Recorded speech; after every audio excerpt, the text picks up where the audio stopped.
So I'm Sofia, I'm the public policy manager for Airbnb. I take care of the Nordics, Central Eastern Europe, Southeastern Europe, Middle East and Africa.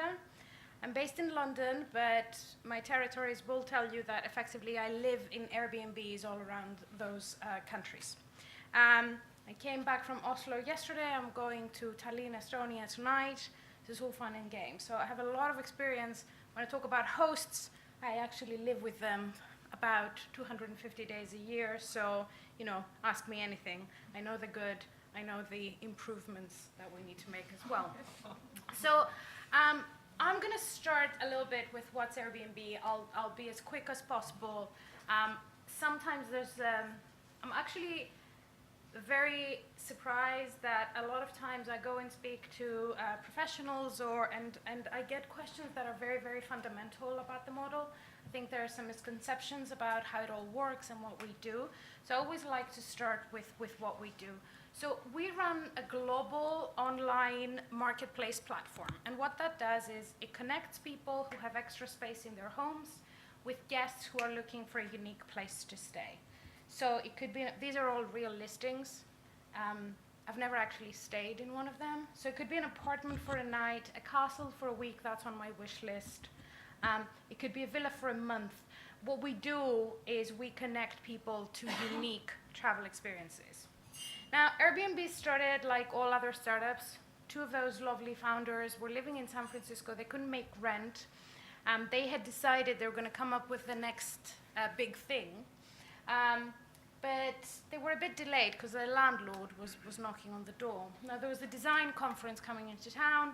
They thought, okay, we're designers. Why don't we meet some new designers? We have them over. They sleep in our house. We serve them breakfast. And we make some extra money and we can make rent. This is how our bed and breakfast was basically born. We had a bit of a stuttering start. There's a lot of legends about it. Absolutely true story.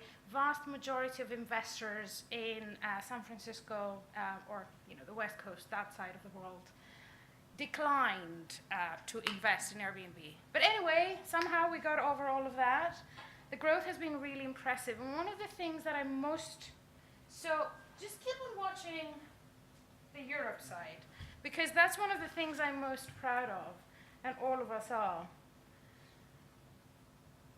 There we go. Europe lights up. Today, 2 million total homes on Airbnb around the world, 34,000 places, 191 countries. The one is Cuba. We're one of the first US companies to enter Cuba. 70 million total Airbnb guests, over 70 million. What's interesting is that it took us about 4 years to go to 1 million. But after that, you can see how it keeps growing. Now, I want to talk a little bit about things that everybody asks me about the sharing economy or the collaborative economy and what it actually means. And I wanted to take you through 4 things which I think keep changing and inspire or result in this idea and this practice of the sharing economy. So first of all, people are changing. We heard about Generation Z. We heard about the Millennials. It is very soon, they will be the main driver of the economy. The baby boomers, well, yes, they're getting a little bit older. They're getting on a little bit. But, these guys, and I just missed it, this one. I was born in 1980, so I can't claim to be a millennial, which I think is very, very cool at this moment in time. Everybody seems to analyze them, so I think it's going to be very interesting what they decide to do. So they'll be the driving force of the economy, and this is very important because 3 out of 4 research tell us would rather spend their money on an experience, on a moment, rather than on a product, on an object. Second thing, technologies are changing. We heard a lot about that today. Overall performance, computers have become a lot less expensive, yet super complex. And technology is where we see a community can be helped to trust each other. And this is one of our hosts. He feels that it's an evolutionary leap to reestablish trust and a sort of intimacy with people you've never known before. And this is where we feel that tech can help. We've got features on our website like verified identification, secure messaging, a host guarantee, but I think the more important one is the review system. A double-blind review system, so the host reviews the guest. Now, don't tell me that hoteliers have not been dreaming of this feature for hundreds of years. And the guest reviews the host as well. So instead of, once a year checks from an official authority, you have real-time transparent feedback from people who have been there. And you can make your own choices depending on what you like. So for example, a feedback of bang in the middle of town, noisy, all the best bars will definitely make me avoid a property, but would make my sister run for it. The other thing is that the climate is changing, and I think I've got a slide in here that's missing, but anyway, we'll pretend it never happened. So we're seeing, of course, environmental change, the temperatures are rising, but we're also seeing millennials very, very interested in that sort of thing. Now, if you search Airbnb sustainability, we've done a study about a year ago. In 1 year alone, we're calculating, Airbnb guests in Europe saved the equivalent of 1,100 Olympic-sized pools of water, while avoiding greenhouse emissions equivalent to 200,000 cars on European roads. There's something special when we talk about sustainability about staying at a person's home where somebody else lives, and the expense in resources is not completely out of order. When staying, my favorite statistic is when staying with Airbnb, guests are 10 to 15% more likely to use public transportation, walk, or bicycle as their primary mode of transportation than if they had stayed in a hotel. This is a slide that's missing, but I told you the statistics. So. The economy is changing. From industrial age assembly line, it's funny that Dimitris and I both have comparison photos. From industrial age assembly lines to information age knowledge work. Now, we're moving on. 4 megatrends on people, technology, and climate. The sharing economy is born out of those 4 megatrends. And of course, especially in the United States, the birth of the sharing economy was catalyzed by the 2008 crash. Not only that, but we're seeing that the sharing economy, when it comes to travel, answers a lot of new desires, a lot of questions that the millennials are asking, such as how we have been doing travel so far. So millennials are looking for real places. Yet for years, for decades, we have been selling things like this. Out of town, big resorts, which are lovely, I don't mind, but this was the main product. In places away from the city and where locals would not be seen. There would be no interaction with the local culture. Or over the top neighborhoods like this, where locals would not be seen dead. It's like, someone who, out of London, coming and telling you, we're going to go shopping on Oxford Street on Saturday. And if you're a Londoner, of course, you just basically want to die. It's not something you do, Oxford Street shopping on a Saturday. Or this, conference centers, out of the way, where we put people in for 2 days. They never see anything outside. And we just bus them to a very specific cultural experience that they can sit down and watch, and yet meet not real people. It's the postcard version of a city. This version of Cape Town, for example. Yet we're seeing that millennials don't want to see the postcard version of Table Mountain. They want to see this view from a home, the thing that the local sees every single day. They want to go to the local spots. They want to go to the favorite breakfast place of Cape Townians rather than the thing that is at the ground floor of their hotel. And then I wanted to talk about something that changed me in the way I experience and I see travel.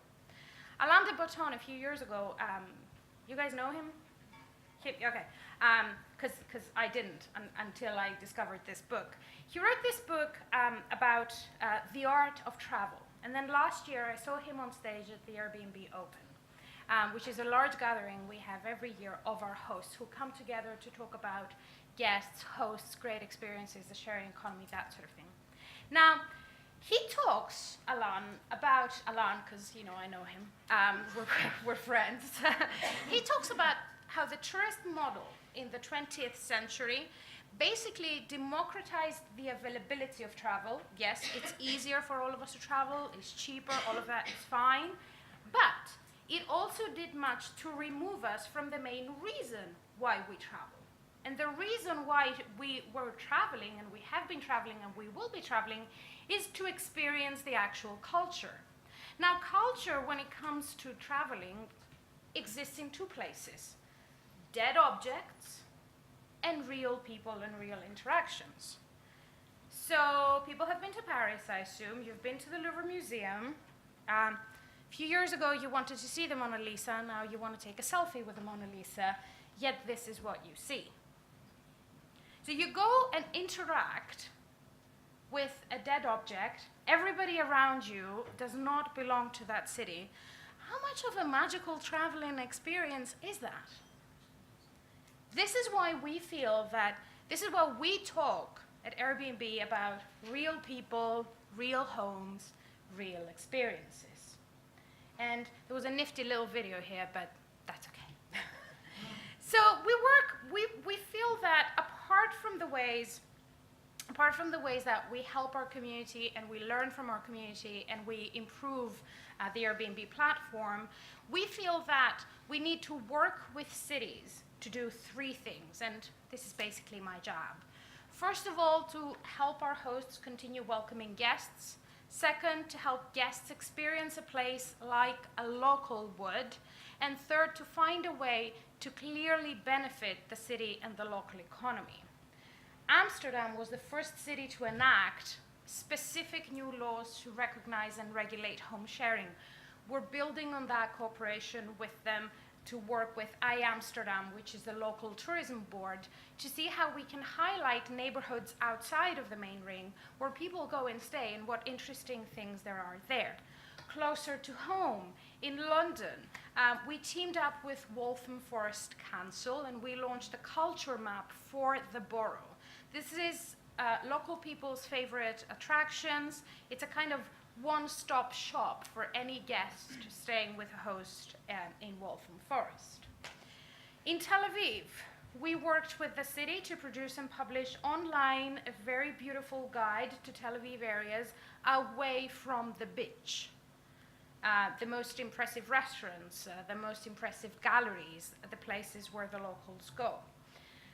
Back across the Atlantic in Brooklyn, we partnered with the Brooklyn Chamber of Commerce and we worked with small businesses, helping them to understand what the potential of home sharing is.